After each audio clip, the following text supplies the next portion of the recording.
How to insert Excel date picker in MS Excel. So if you want to insert Excel date picker in MS Excel, then first I'll show it in your browser. So first you need to open up your browser, and after opening your browser, you need to just first pick a cell. And after picking a cell, you need to go with home. And under home here on the drop down, you need to go and select a date, like for example, a short date or a long date. Once you've selected, you need to pick the cell and then double click on it. Once you double click, you'll be able to add dates. Again, go with the second one and you'll be able to add dates.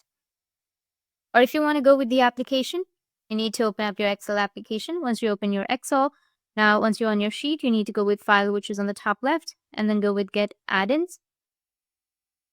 Now here you need to go with search, and under search, you need to search for date picker.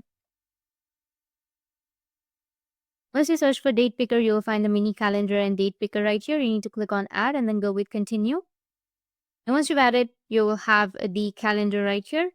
So you just need to simply click on the cell where you would like to insert your date. And once you click on the cell, you need to go and select your date and then go here and double click on it. Again, go with the next cell. And for example, here and select 21. And that's it. So that's how you can insert Excel date picker in MS Excel. And if you have any questions, feel free to comment below. Thanks for watching.